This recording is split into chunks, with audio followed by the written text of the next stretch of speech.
Hello, ನಮಸ್ಕಾರ ಸ್ನೇಹಿತರೆ. ಇವತ್ತು ನಮ್ಮ ಶ್ರೀ ವೆಂಕಟೇಶ್ವರ ಸುಹಾಸ್ಯ ಪರಿವಾರದಿಂದ ಎಲ್ಲರೂ ಸೇರಿಕೊಂಡು 12 ಜ್ಯೋತಿರ್ಲಿಂಗ ಮತ್ತು ಬೂದನಗುಡ್ಡದ ಒಂದು ದಿವಸದ ಪ್ರವಾಸಕ್ಕೆ ಹೊಂಟೇವಿ. ಬರ್ರಿ, ನಮ್ಮ ಬಸ್ ನೋಡ್ರಿ. ಬೆಳಗ್ಗೆ 7 ಗಂಟೆಗೆ ಎಲ್ಲರೂ ಬಂದು ಸೇರೀವಿ.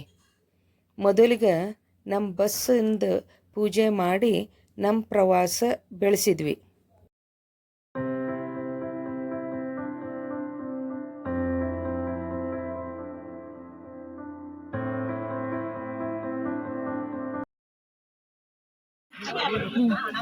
ಹರ ಹರ ಹರ ಮಹಾದೇವ್ ಮಹಾದೇವ್ ಹರ ಹರ ಮಹಾದೇವ್.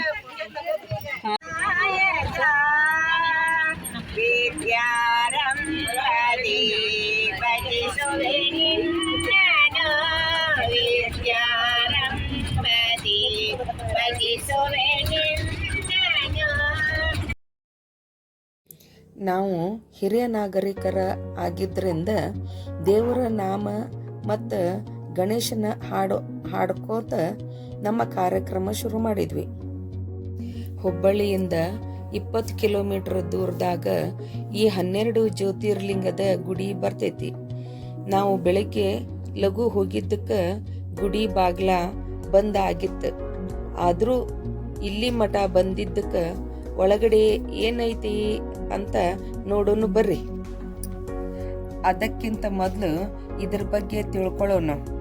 ಒಬ್ಬರು ಜಮೀನ್ದಾರ ತೋಟದಾಗ ಈ ಗುಡಿ ಕಟ್ಟ್ಯಾರ ಮತ್ತು ಇದು ಭಾಳ ಹಳೆ ಕಾಲದ್ದೈತಿ. ಈ ಗುಡಿ ಕಟ್ಟೋದಕ್ಕಿಂತ ಮೊದಲು 12 ಜ್ಯೋತಿರ್ಲಿಂಗದ ಜಾಗದಿಂದನ ಮಣ್ಣು ಮತ್ತು ನೀರು ತಂದು ಹಾಕಿ ಇಲ್ಲಿ ಲಿಂಗುಗಳನ್ನು ಮಾಡ್ಯಾರಂತ.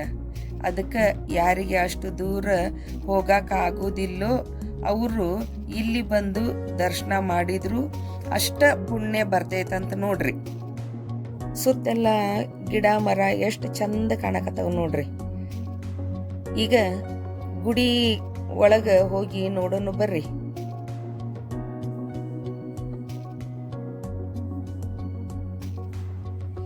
ಅಲ್ಲಿ ಶಿವ ಪಾರ್ವತಿ ನಡುವ ಕೂತಾರ ಮತ್ತು ಅವ್ರ ಸುತ್ತಲೂ 12 ಲಿಂಗ ಕಾಣ್ಸಕತ್ತಾವಲ್ಲ, ಅವ 12 ಜ್ಯೋತಿರ್ಲಿಂಗ ಅದಾವ ನೋಡ್ರಿ.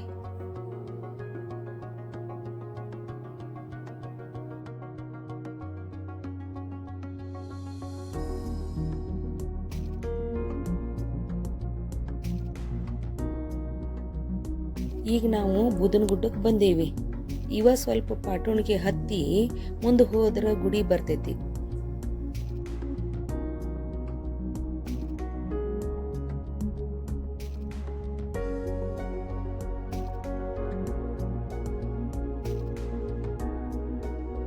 ಗುಡಿ ಎದುರು ಒಂದು ಪಾದಗಟ್ಟಿ, ಅಲ್ಲಿ ಚನ್ನ ಬಸವಣ್ಣನ ಮೂರ್ತಿ ಮುಂದೆ ನಂದಿ ಕುಂತಾನ. ದೊಡ್ಡ ಜಂಗಲ್ ಲೈಟ್ ಮೊಬೈಲ್ ಏನಿದ್ರಲ್ರಿ ಅವಾಗ ದೊಡ್ಡ ಮರಕ್ಕೆ ಬೆಂಕಿ ಹಚ್ಚಿಡೋರಲ್ಲ. ಸೋಮವಾರ ದಿವಸ ಇಳಿಬೇಕಾದ್ರೆ ಬೆಳಗ್ನಾಗ ಇಳಿಯೋದು.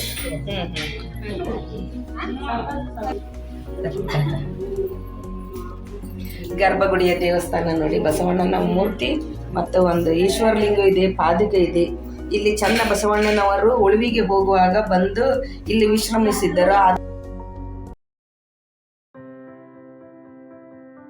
ಗುಡಿ ಬಿಟ್ಟು ಹೊರಗೆ ಬಂದ್ರೆ ಕಣ್ಣಿಗೆ ತಂಪ ಅನಿಸುವಂಗೆ ಎಲ್ಲ ಕಡೆ ಹಸಿರು ತುಂಬೈತಿ. ಇದು ಗುಡ್ಡದ ಮೇಲೆ ಇದ್ದಿದ್ರಿಂದ ಇಡೀ ಹುಬ್ಬಳ್ಳಿನ ಕಾಣಿಸ್ತೈತಿ.